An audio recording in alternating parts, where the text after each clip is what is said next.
Well, to Secretary Burwell, to Francis Collins, Tony Fauci, your teams, to all of you, thanks so much for welcoming me here today. It is wonderful to be back.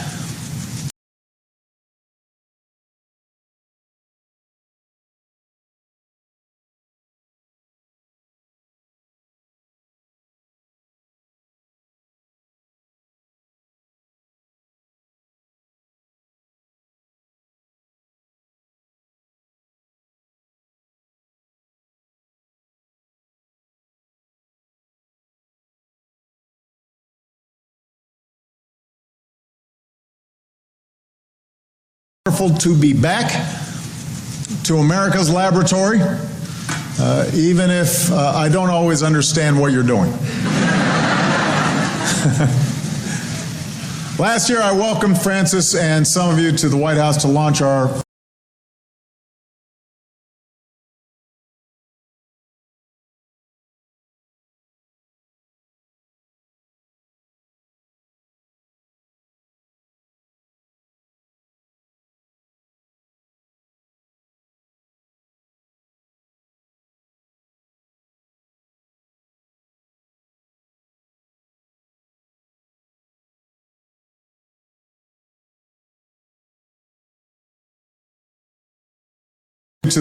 to launch our BRAIN initiative to unlock the mysteries of the mind and pursue new cures for disease. And Francis promoted me at the time to scientist in chief.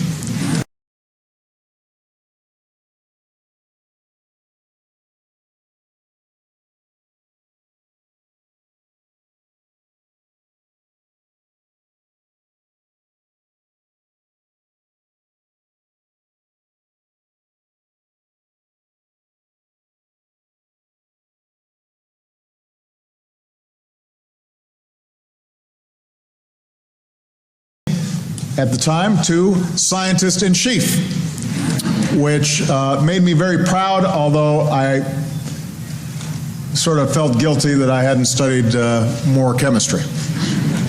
But the work you do here is remarkable.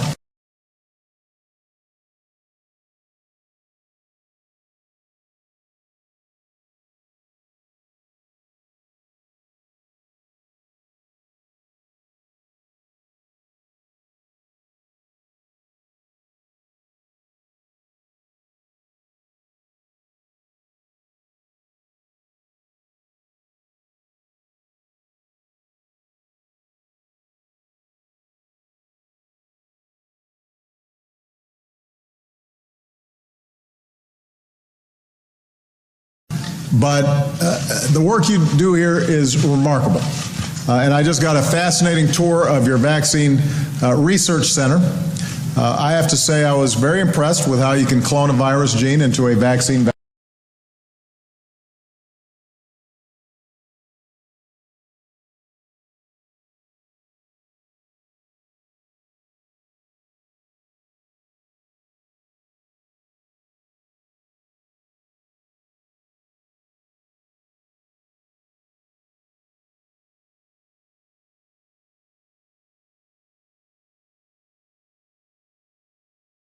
Clone a virus gene into a vaccine vector, then subjected to gel electrophoresis, and then pipette the samples into a 96-well microplate, run it through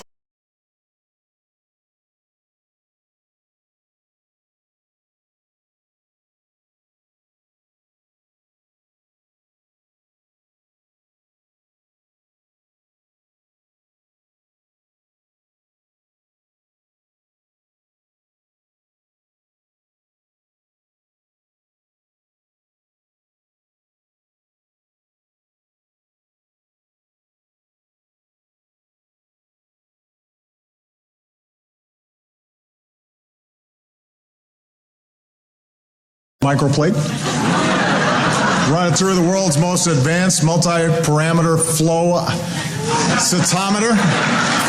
I mean,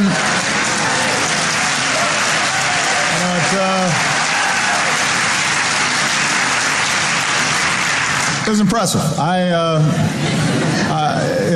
been tinkering around the White House setting up a similar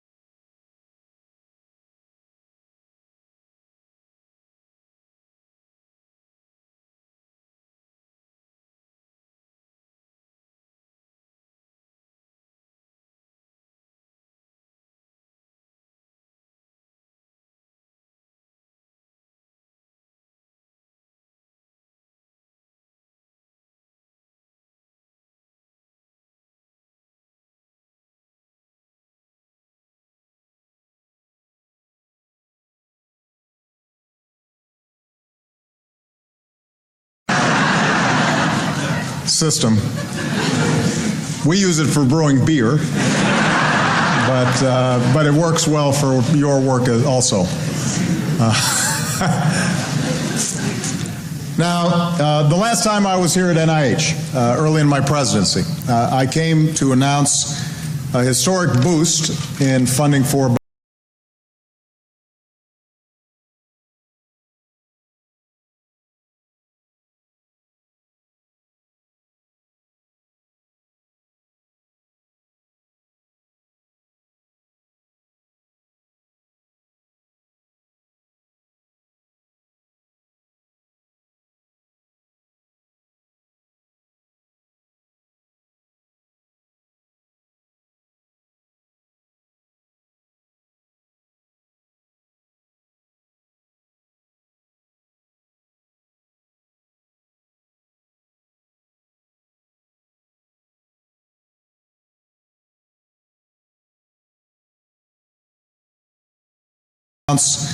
a historic boost in funding for biomedical research.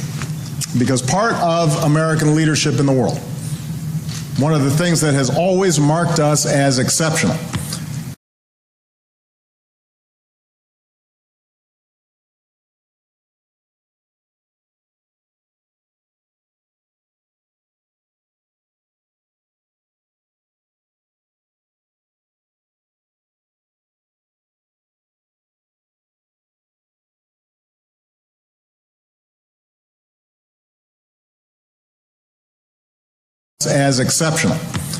is our leadership in science and our leadership in research. And here at NIH, you have always been at the forefront of groundbreaking innovations.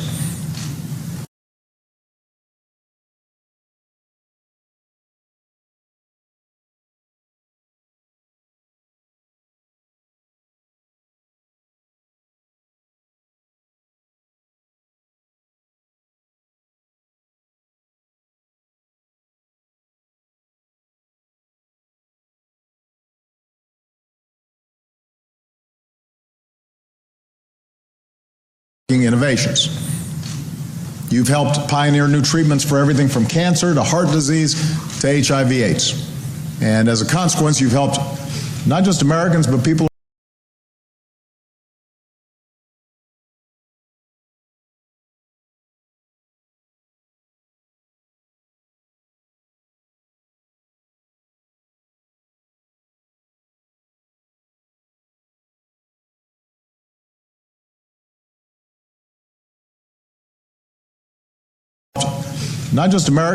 around the world live longer, fuller lives.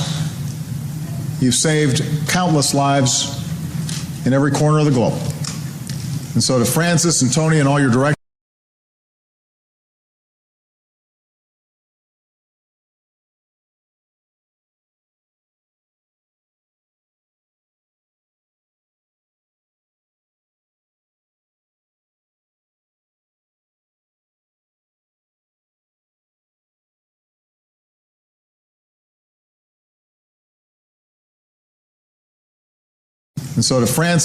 and all your directors, and staff and the researchers that you fund across the country and around the globe, you deserve great thanks for your leadership.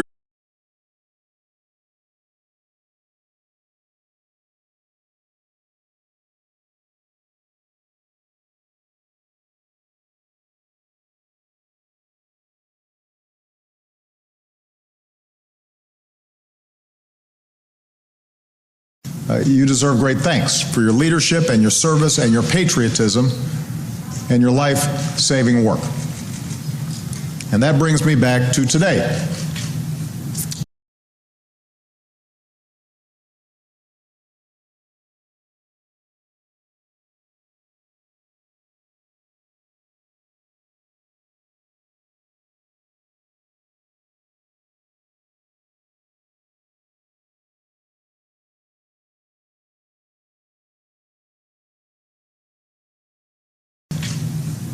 This past summer, as Ebola spread in West Africa, I told my team that fighting this disease had to be a national security priority and a priority across agencies.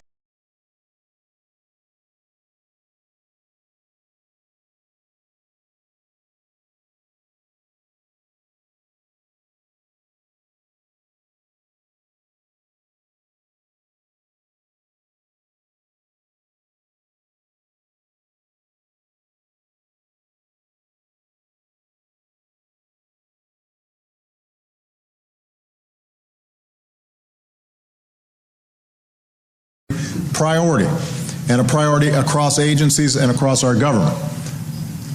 I realize that here in the United States, some of the attention has shifted away recently. That's sort of how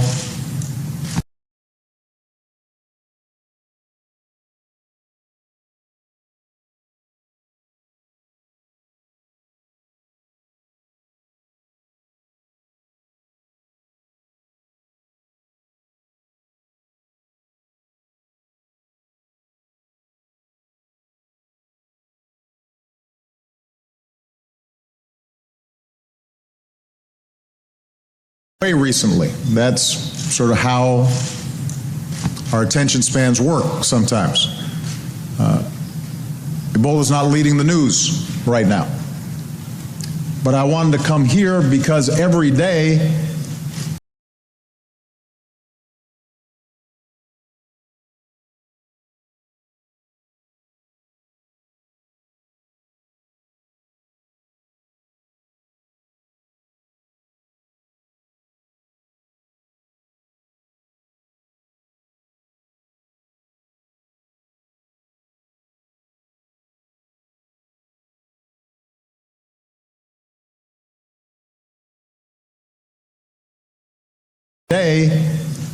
we are focused on keeping the American people safe. Every day the NIH is at the forefront of this mission.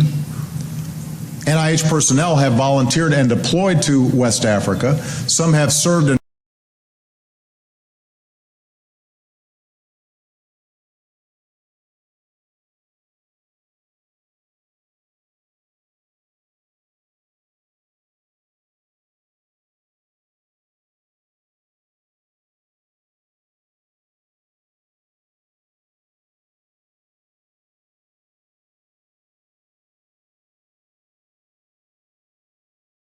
to West Africa. Some have served in medical labs testing for Ebola. Some of your clinicians, members of the U.S. Public Health Service,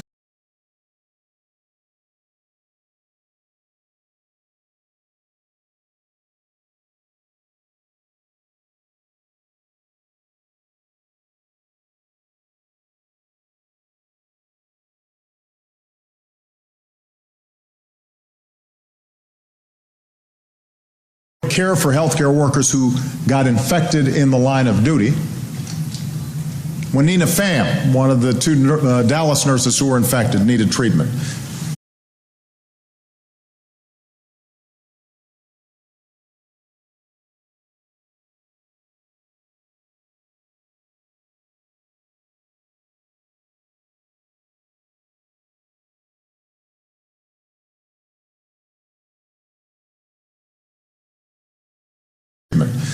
Tony and his team stepped up, and you were ready.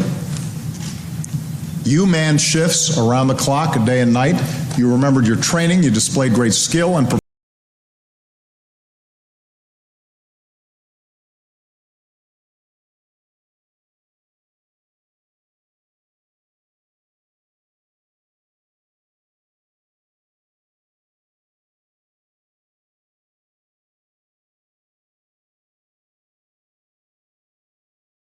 displayed great skill and professionalism. You reminded the world that it is possible to treat Ebola patients effectively and safely without endangering yourselves or others.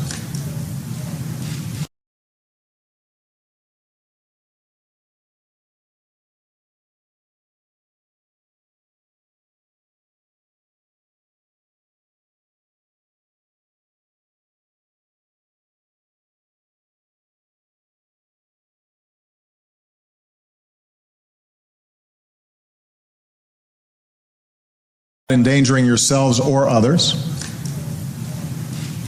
And all that has made an enormous difference. Like a lot of Americans, I know you fell in love with Nina. She was so sweet and big smile and optimism.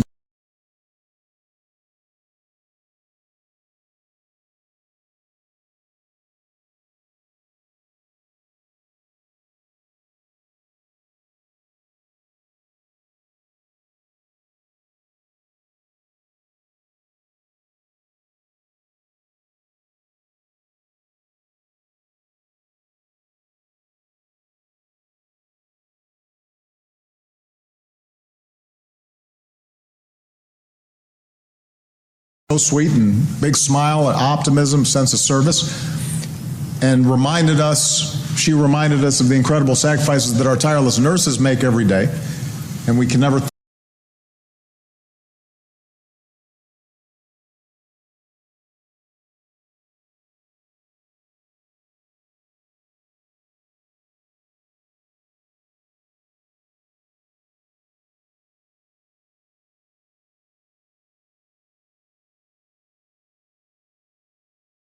nurses make every day, and we can never thank them enough. And I know Tony thanks Nina for teaching him how to FaceTime. And after she was released, Ebola-free, I was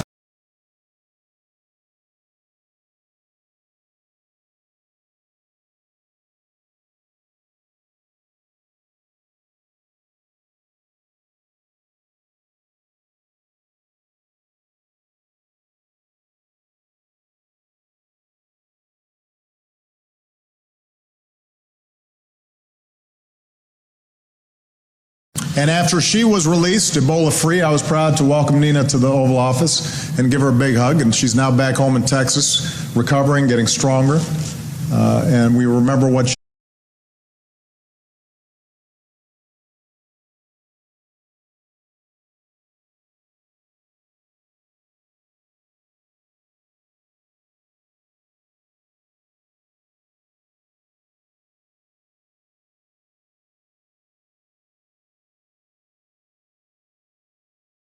getting stronger, and we remember what she told the world when she was released. Throughout this ordeal, I've put my trust in God.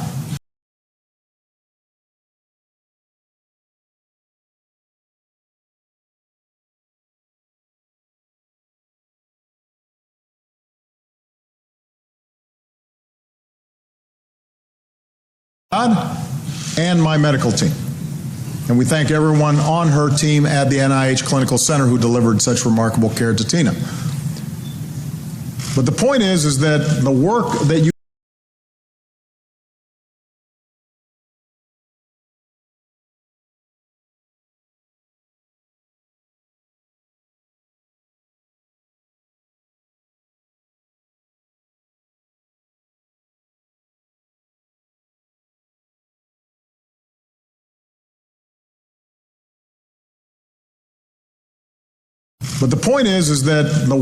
that you have done has continued even if the cameras have gone elsewhere. And the urgency remains, because if we are going to actually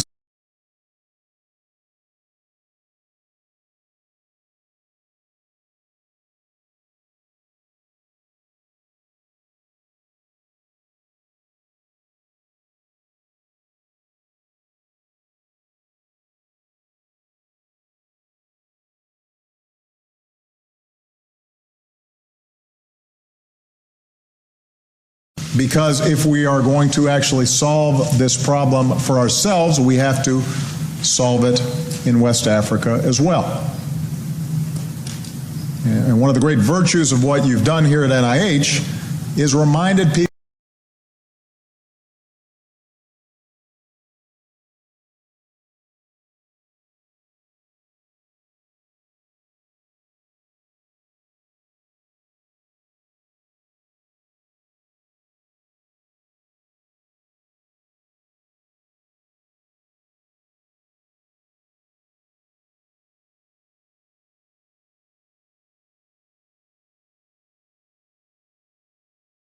done here at NIH is reminded people that science matters and that science works.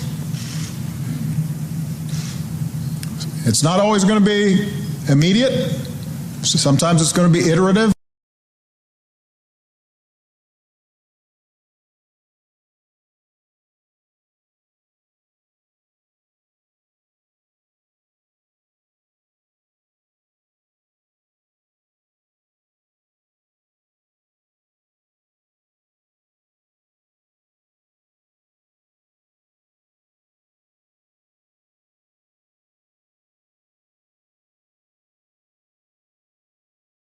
Sometimes it's going to be iterative, and there are going to be some trials, and there are going to be some errors, and false starts, and blind alleys, but the basic concept of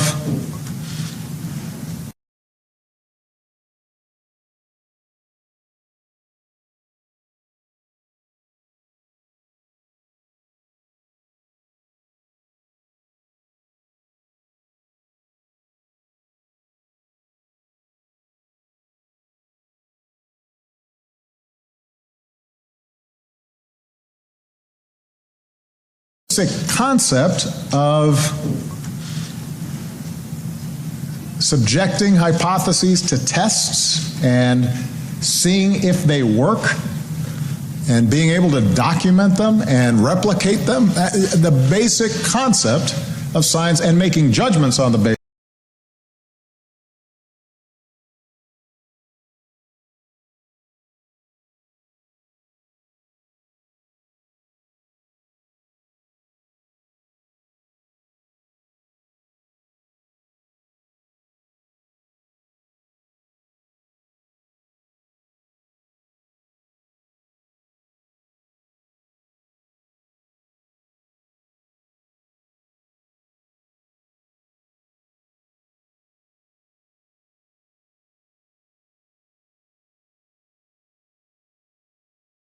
Science and making judgments on the basis of evidence. That's what's most needed during difficult, challenging moments like the ones that we had this summer.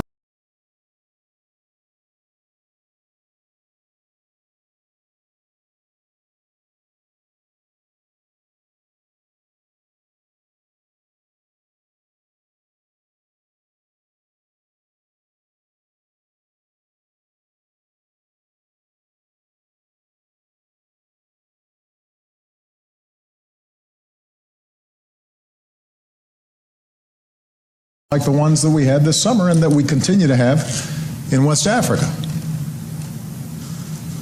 So last week, just in time for Thanksgiving, NIH and your partners gave us something new to be thankful for.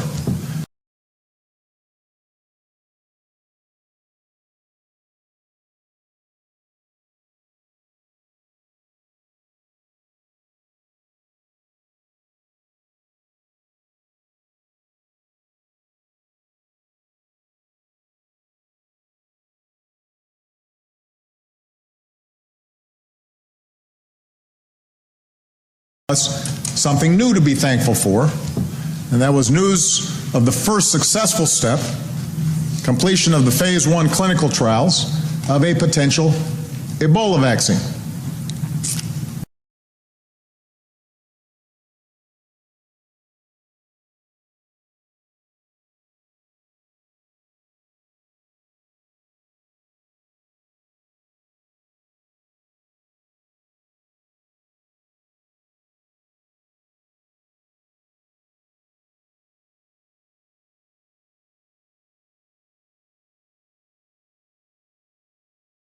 Trials of a potential Ebola vaccine. And on my tour just now, Doctors Nancy Sullivan and Mario Rodera showed me how they and their teams did it.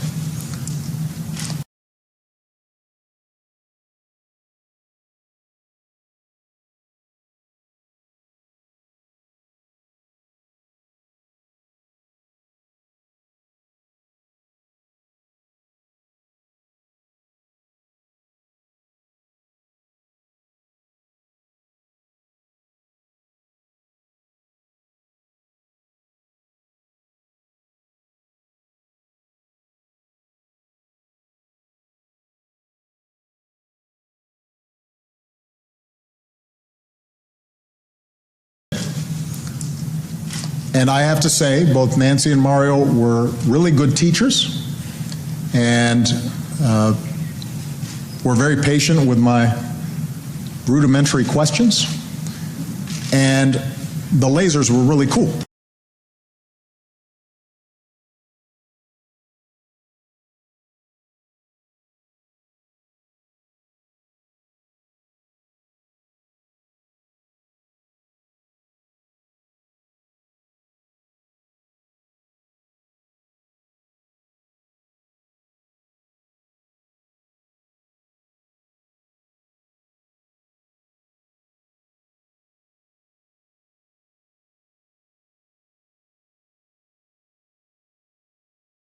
And the lasers were really cool.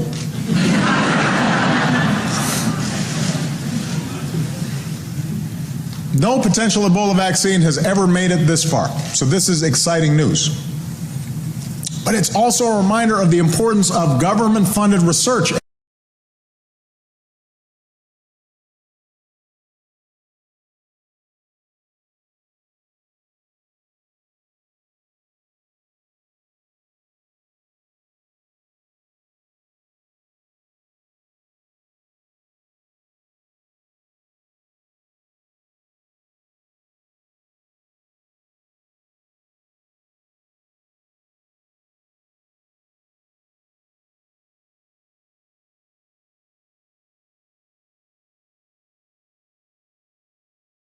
Importance of government-funded research and our need to keep investing in basic research.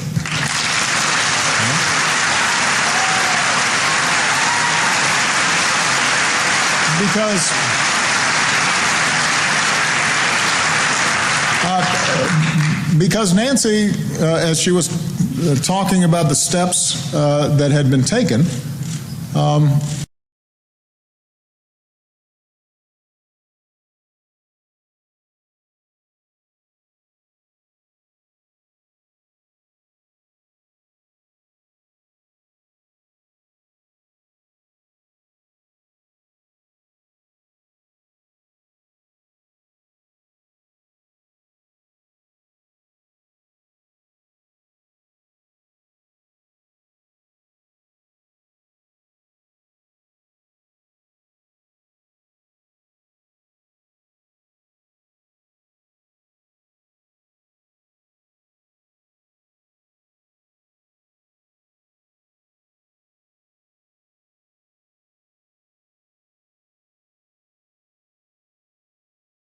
the steps that had been taken showed me, this is the kind of mementos scientists keep, I guess, is there was like some numbers on a little chart from back in 19.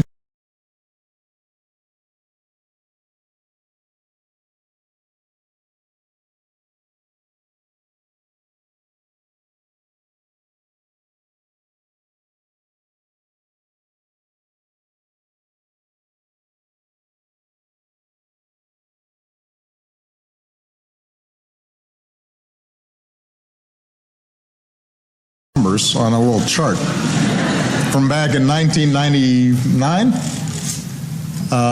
in which she had first done some experiments, some trials on the Ebola virus.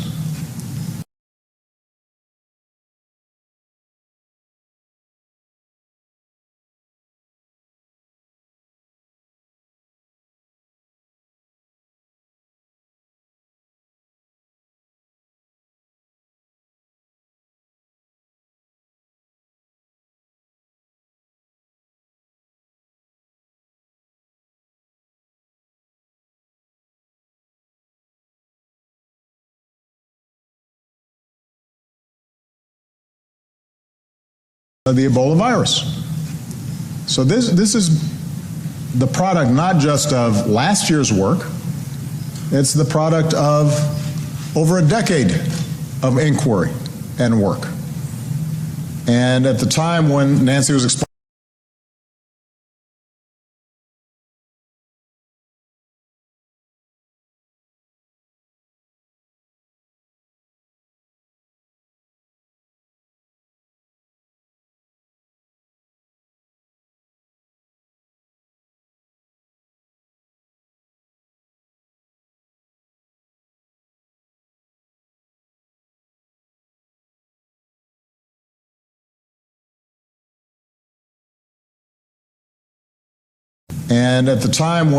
was explaining, when she first had some breakthroughs in understanding the Ebola virus, nobody really gave a hoot.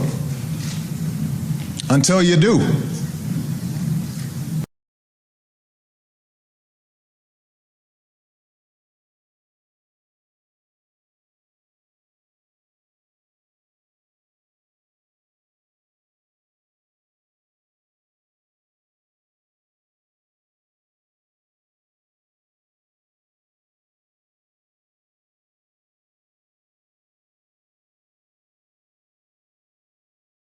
Until you do.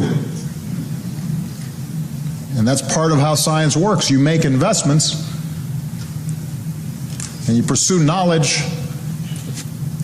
for knowledge's sake, in part because it turns out that knowledge may turn out useful.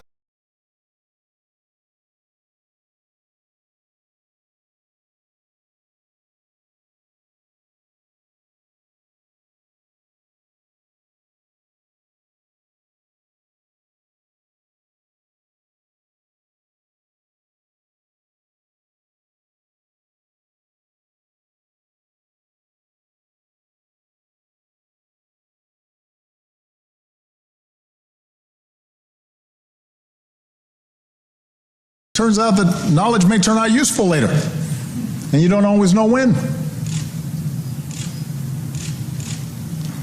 Now, last week's news is still just a first step. There are no guarantees, but Dr.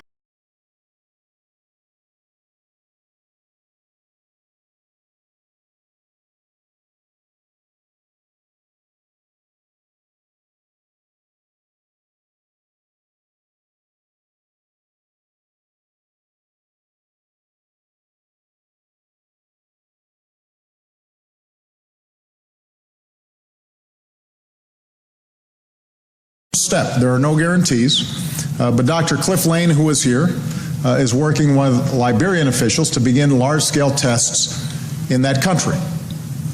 And other potential Ebola vaccines are also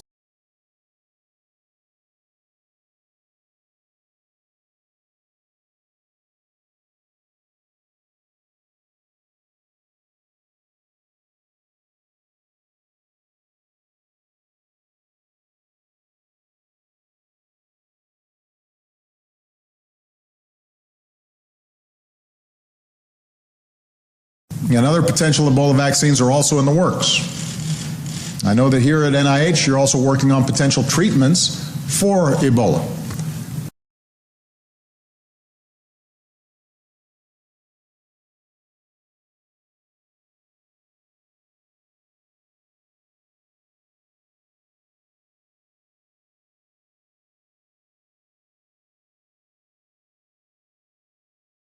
Ebola. And as you move ahead on all these fronts, I want you to know you have your president's full support and the administration's full support. You are a vital part of our fight.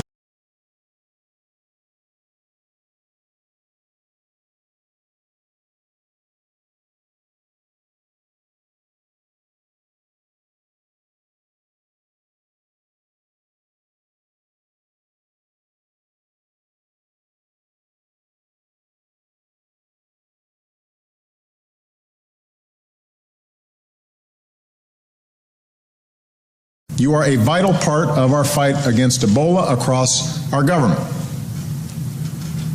Today we released an update on our efforts here in the United States and abroad, and it shows that because we've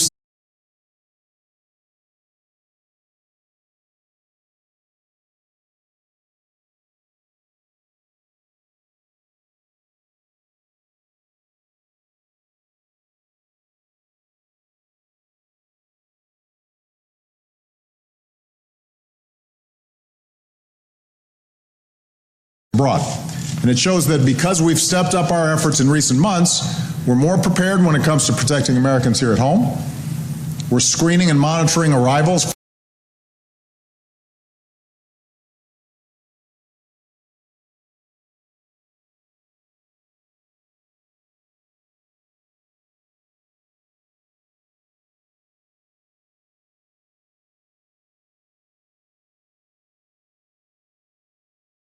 We're screening and monitoring arrivals from the affected countries. We've equipped more hospitals with new protective gear and protocols. We've conducted outreach and training of hundreds.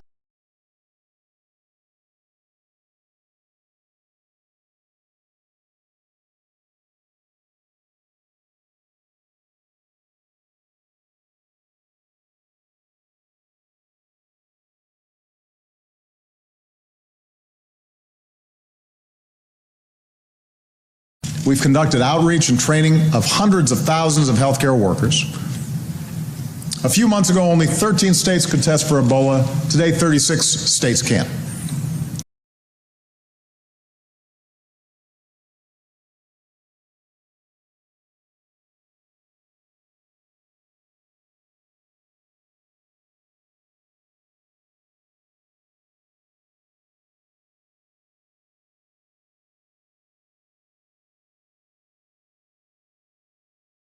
For Ebola. Today, 36 states can. Previously, there were only 3 facilities in the country deemed capable of treating an Ebola patient, including NIH. Today, we're announcing that we now have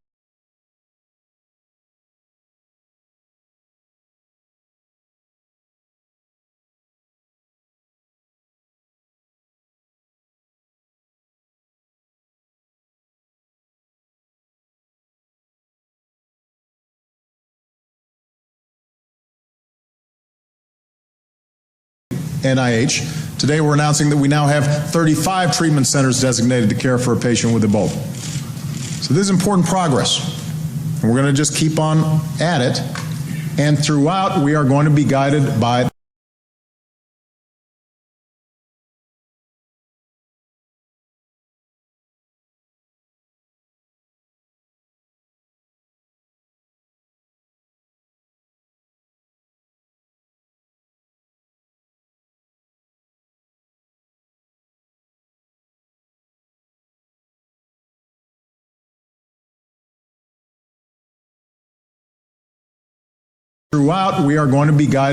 the science, not by speculation, not by fear, not by rumor, not by panic, by science.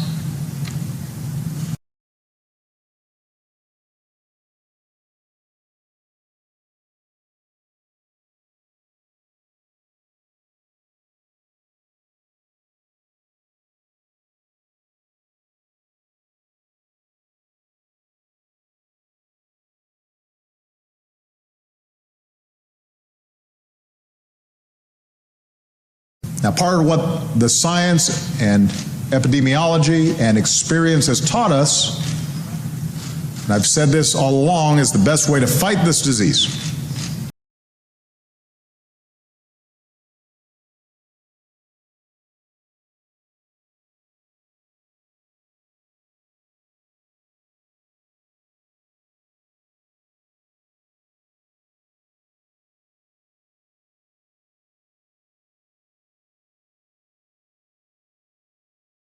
Way to fight this disease, to protect Americans, is to stop it at its source. And that's why the United States continues to lead the global response in West Africa.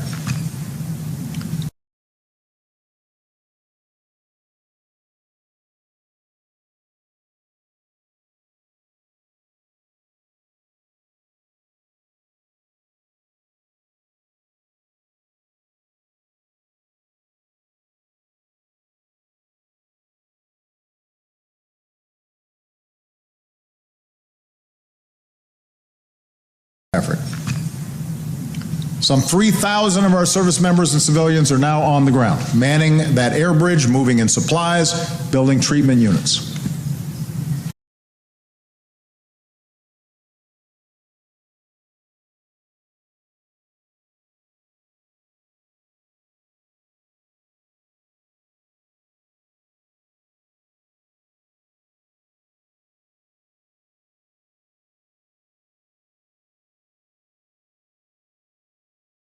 building treatment units. I called some of our troops in West Africa on Thanksgiving to express gratitude, and they were inspiring, the can-do spirit that they displayed.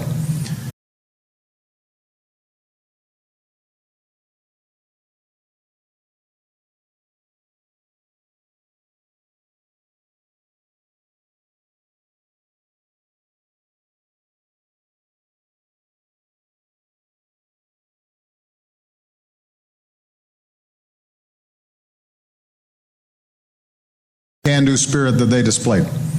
The new medical unit we built in Liberia to treat health workers opened last month and has begun discharging patients Ebola-free.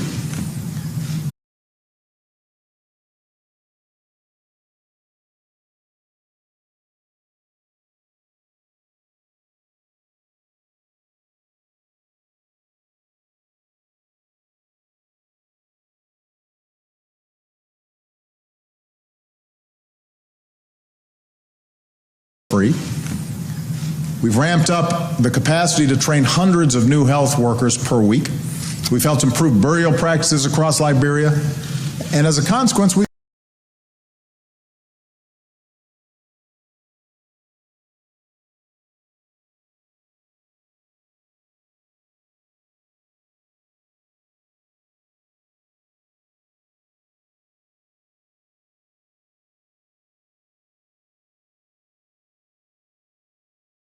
across Liberia, and as a consequence, we've seen some encouraging news.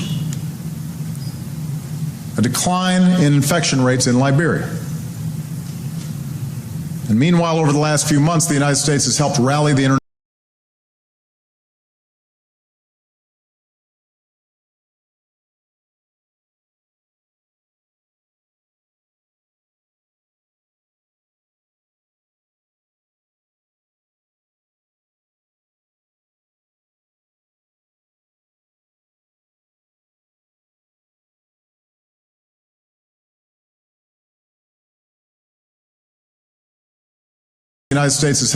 the international community. We've mobilized more than $2 billion in commitments to this fight, because this has to truly be a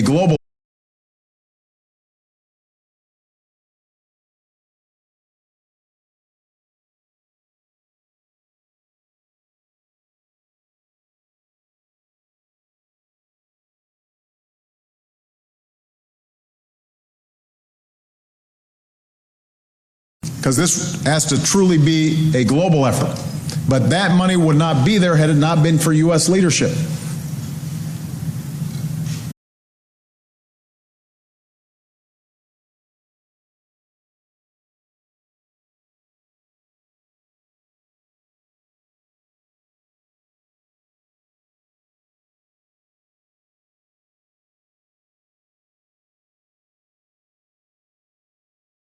So our strategy is beginning to show results. We're seeing some progress, but the fight is not even close to being over.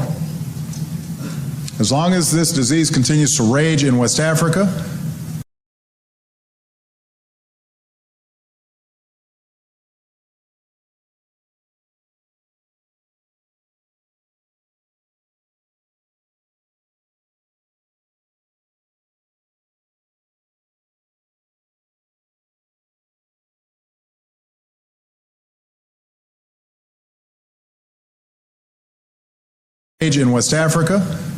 we could continue to see isolated cases here in America. In West Africa, this remains the worst Ebola epidemic in history by a long shot.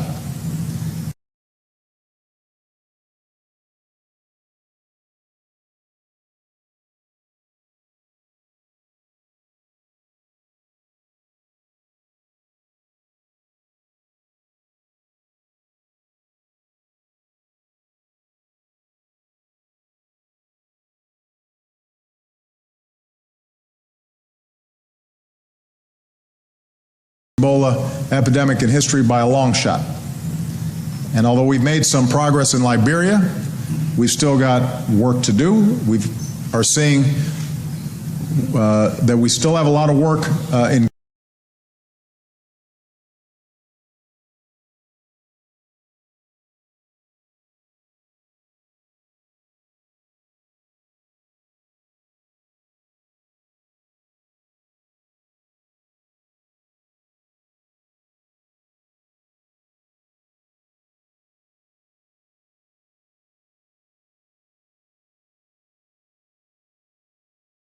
that we still have a lot of work in Guinea, and it's actually been getting worse in Sierra Leone, despite some good efforts from our British partners. And this can still spread to other countries.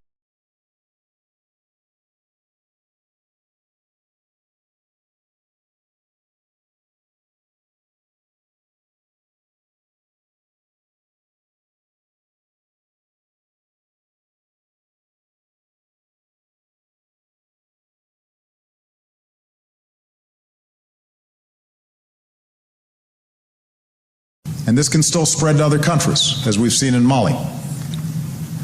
Every hot spot is an ember that, if not contained, can become a new fire. So we cannot let down our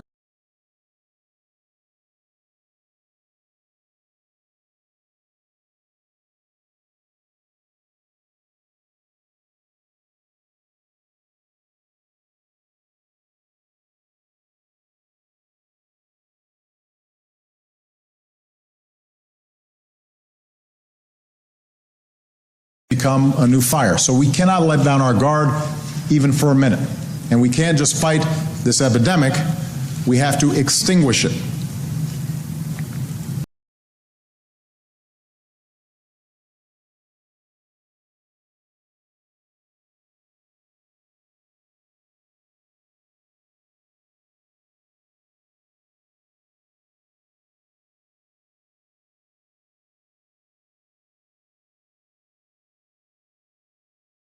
Now, much of the progress we've made, and the progress we still need to make, depends on funding.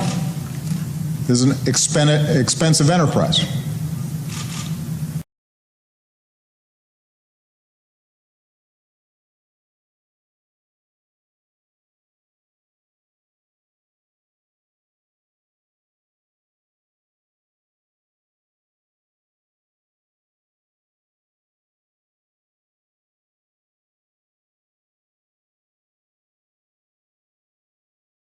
That money's running out.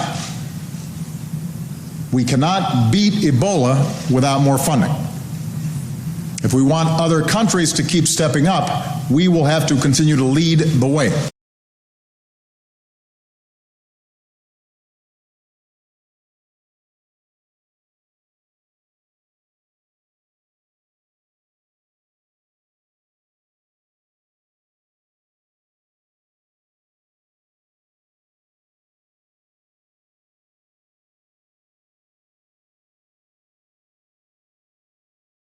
Lead the way. And that's why I'm calling on Congress to approve our emergency funding request to fight this disease before they leave for the holidays.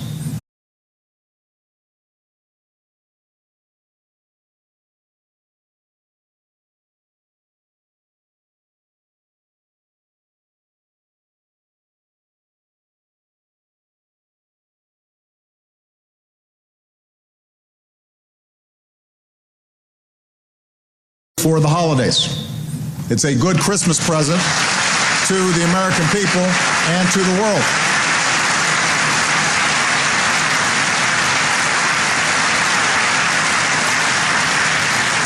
The funding we're asking for is needed to keep strengthening our capacity here at home.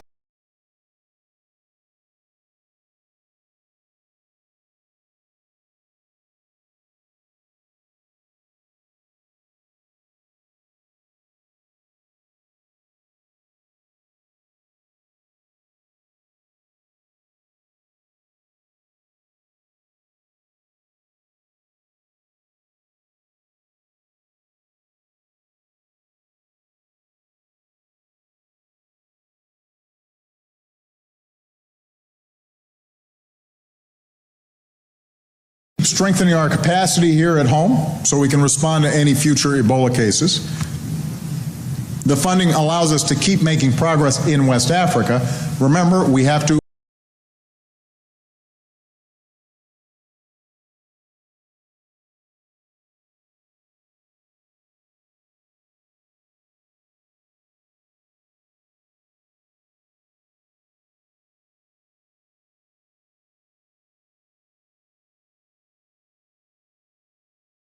progress in West Africa. Remember, we have to extinguish this disease. This is not something that we can just manage with a few cases here and there. We've got to stamp it out.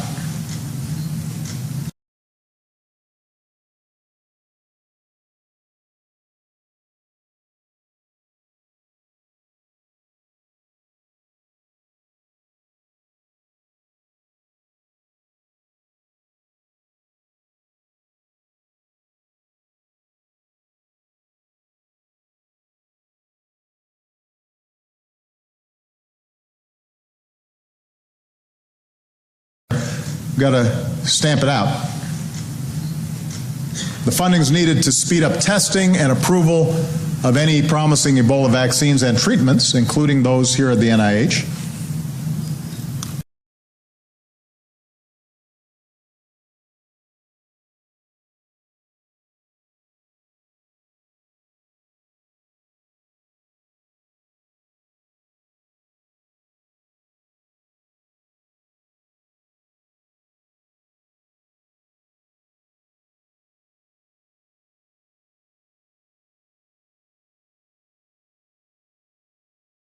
Here at the NIH. It's needed to help us partner with other countries to prevent and deal with future outbreaks and threats before they become epidemics.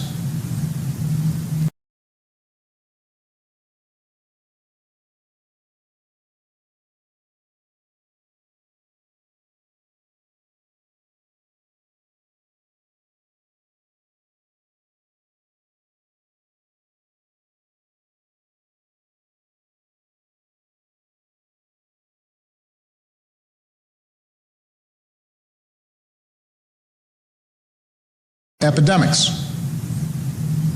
This is something I want to just focus on for a second. Tony and I were fondly reminiscing about SARS and H1N1.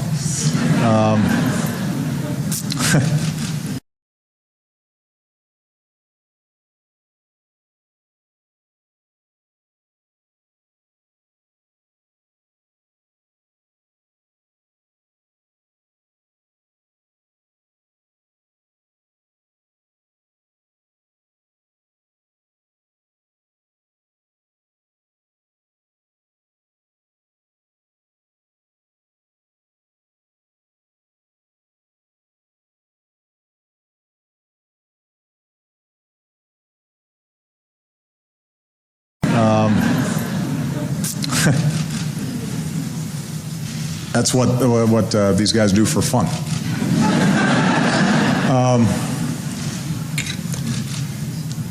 And we were lucky with H1N1 that it did not prove to be more deadly.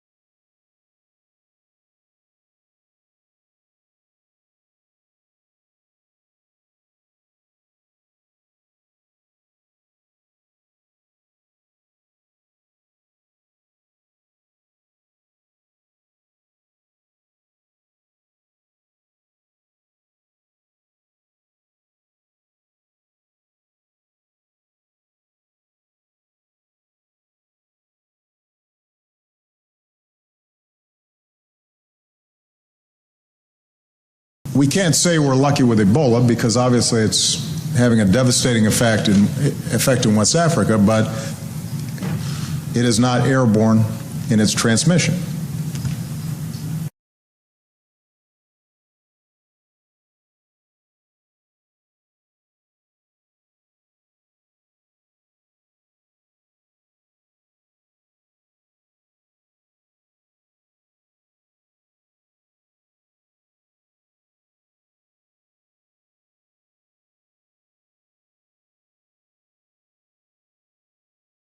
There may and likely will come a time in which we have both an airborne disease that is deadly. And in order for us to deal with that effectively, we have to put in place an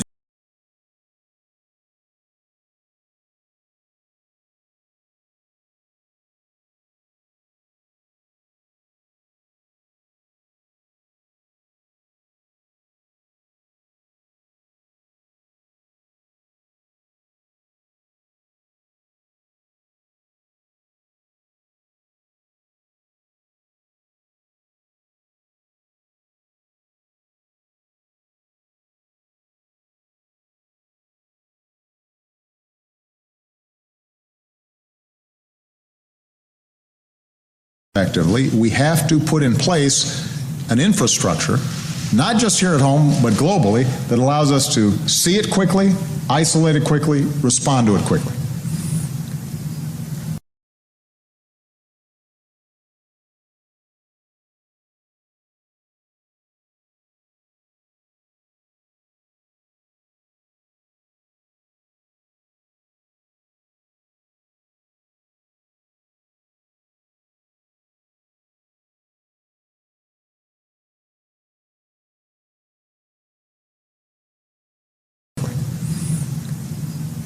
And it also requires us to continue the same path of basic research that is being done here at the NIH, that Nancy's is a great example of.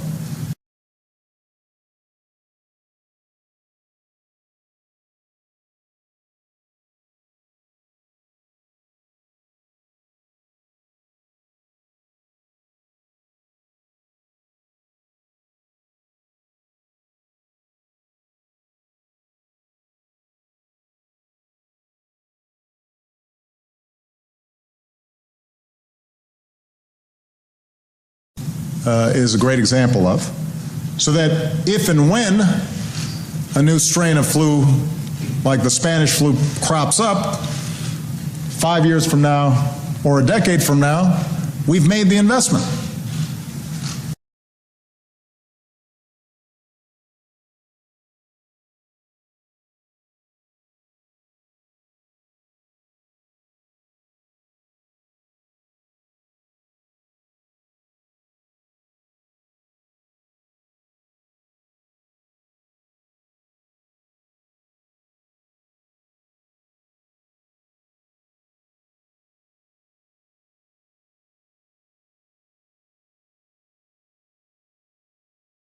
We've made the investment, and we're further along to be able to catch it.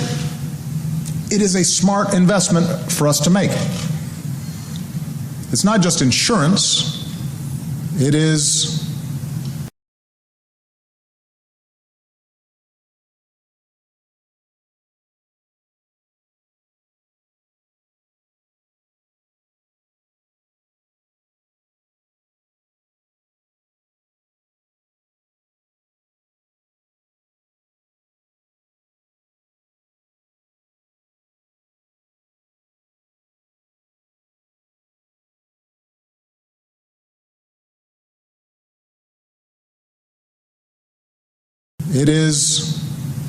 knowing that down the road we're going to continue to have problems like this, particularly in a globalized world,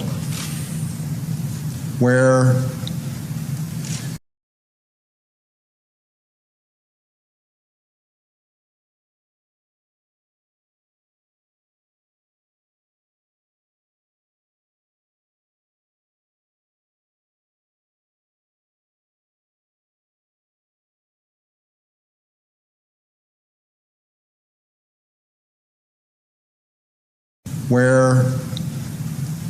you move from one side of the world to the other in a day.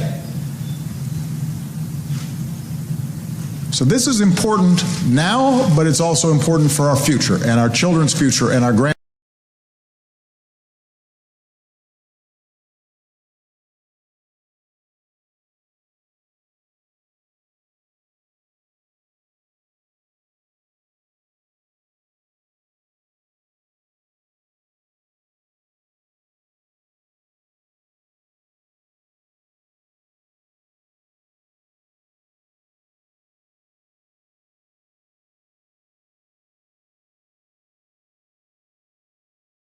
Future and our grandchildren's future.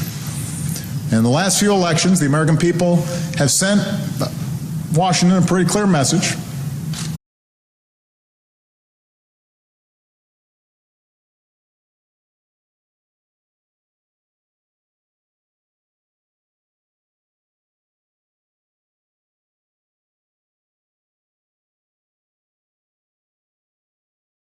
Clear message.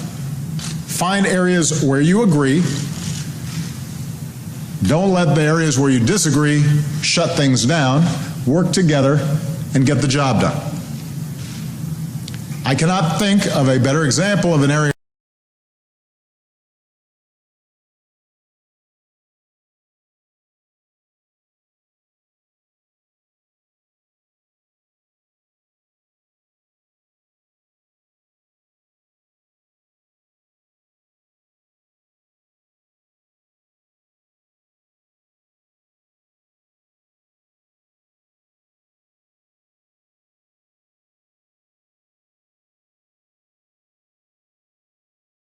I cannot think of a better example of an area where we should all agree than passing this emergency funding to fight Ebola and to set up some of the public health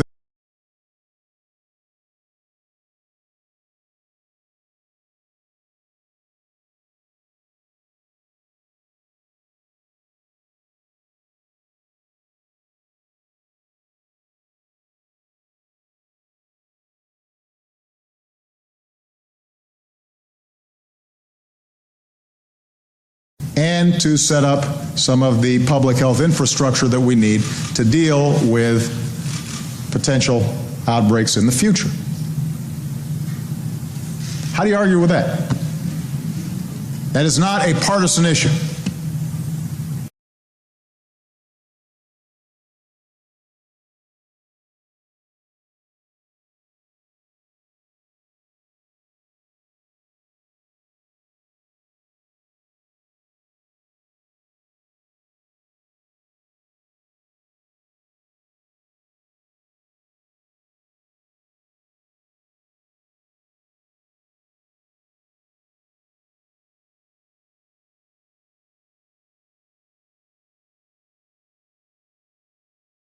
That is not a partisan issue.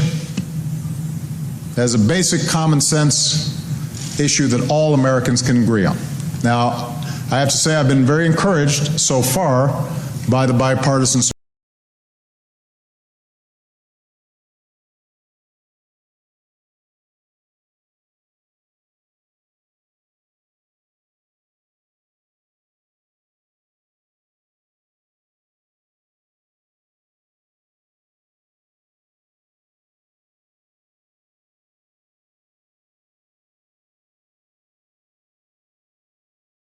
Encouraged so far by the bipartisan support in our various visits with members of Congress. For the most part, people have recognized this is not a Democratic issue or a Republican issue.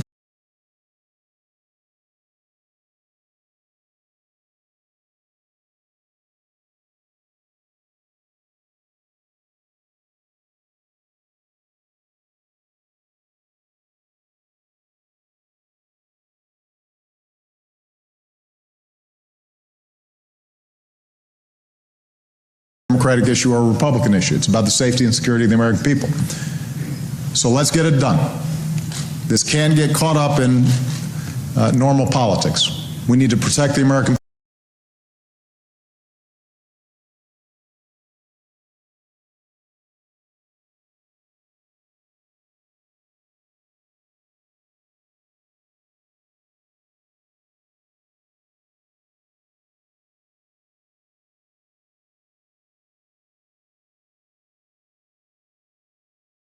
politics. We need to protect the American people, and we need to show the world how America leads. I have to tell you, I traveled to Asia. We had the G20 summit.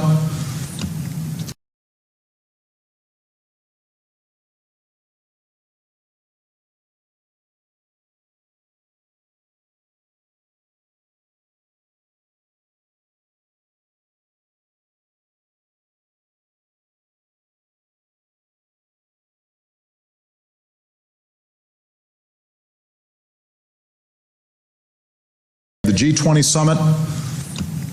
If America had not led, if I had not been able to go to CDC, make a major announcement about the commitments we were going to make, be able to go to the United Nations,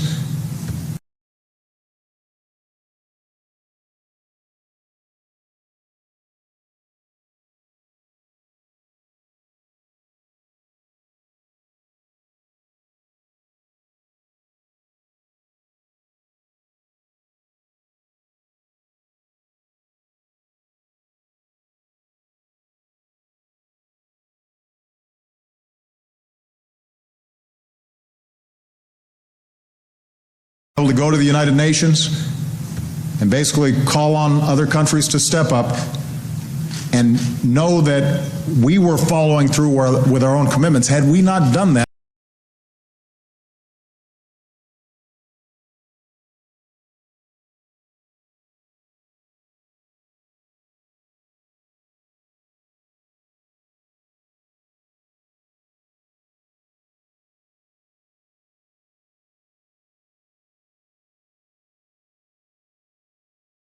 with our own commitments. Had we not done that, the world would not have responded in the same way.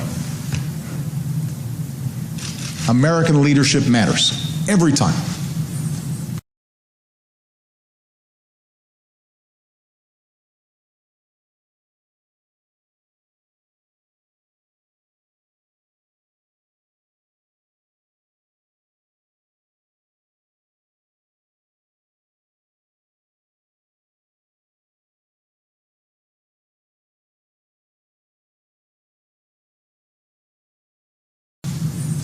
We set the tone and we set the agenda.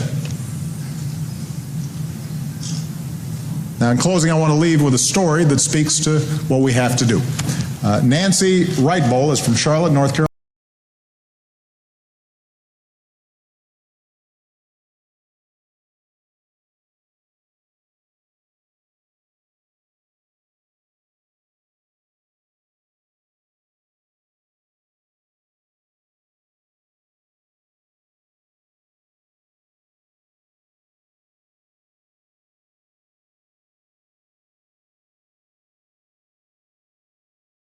Nancy Wright-Bowl is from Charlotte, North Carolina.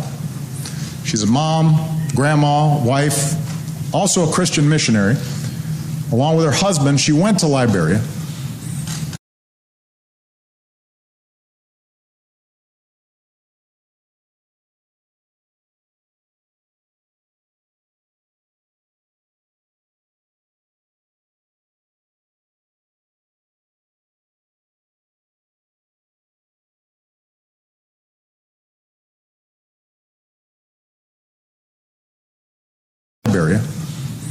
She was doing God's work, caring for Ebola patients.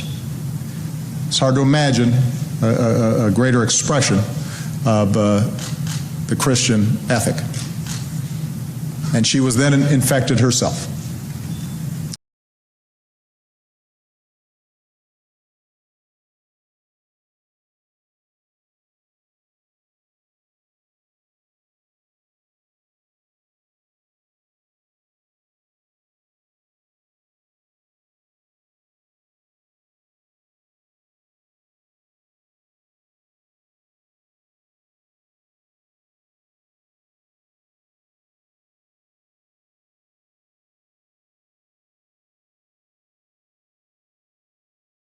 And she was then infected herself. So she was brought back to Emory in Atlanta. She received excellent care. Nancy was released in August. She is Ebola free. She continues to recover.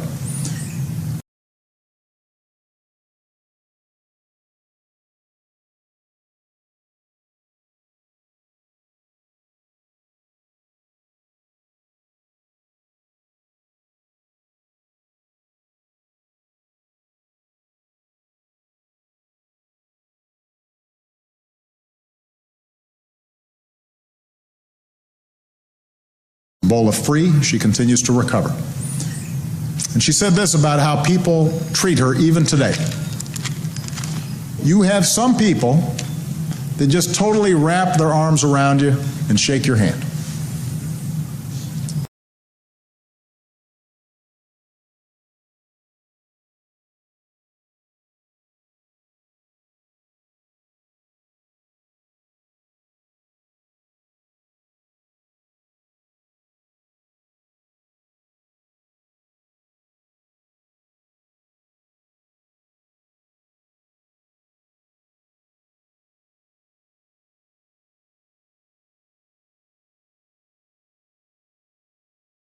You and shake your hand.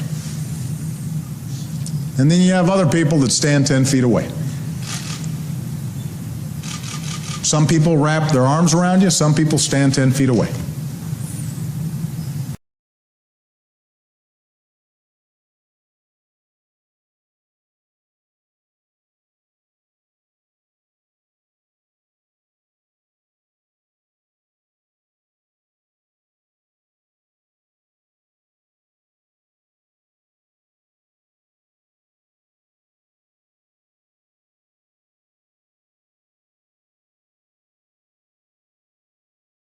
Some people stand 10 feet away.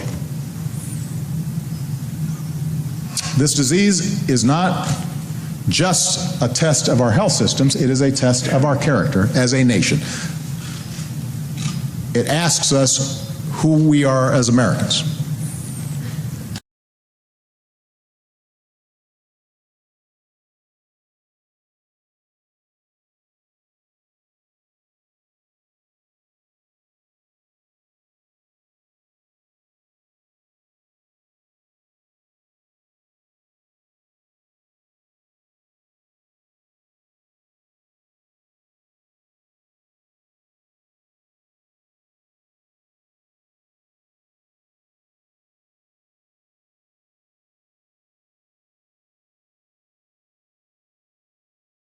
It asks us who we are as Americans.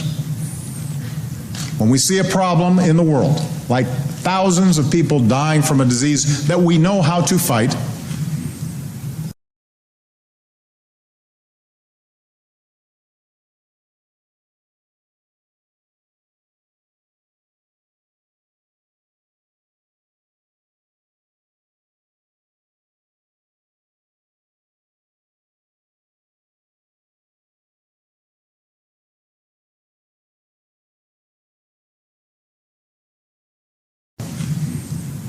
do we stand 10 feet away or 10,000 miles away? Or do we lead and deploy and go to help? And I know what kind of character I want to see in America.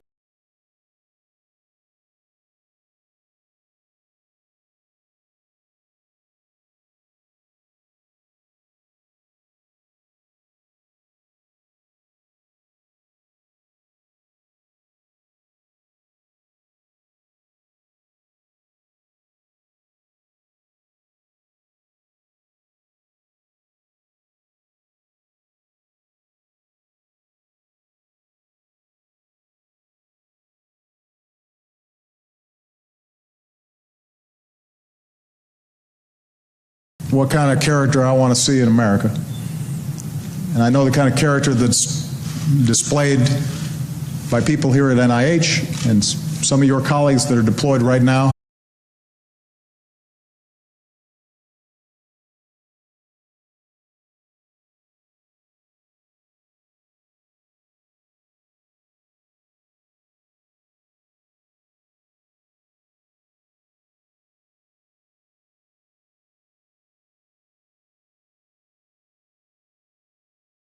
Colleagues that are deployed right now in Liberia. That's who we are. We don't give in to fears. We are guided by our hopes, and we are guided by our reason.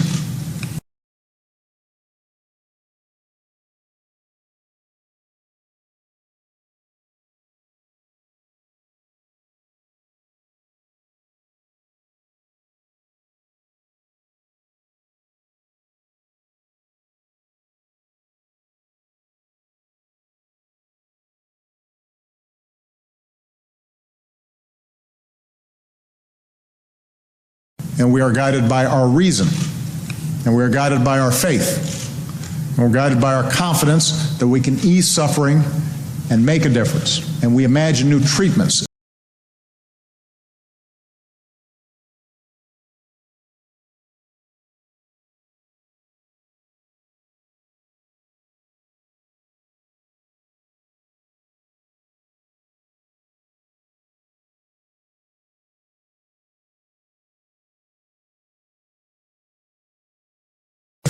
And we imagine new treatments and cures, and we discover, and we invent, and we innovate, and we test, and we unlock new possibilities. And when we save a life and we help a person heal, we go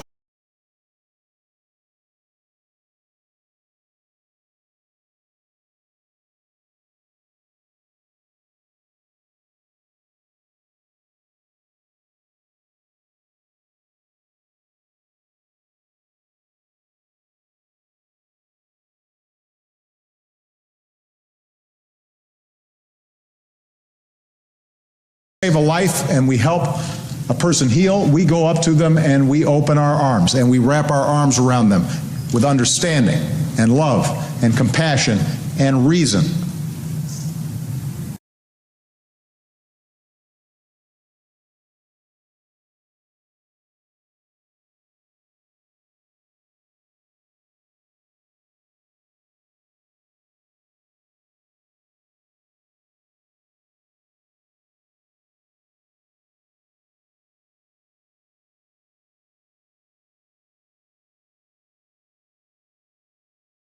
and reason.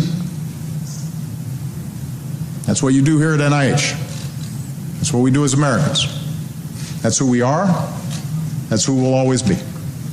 Thank you very much. God bless you. God bless the United States.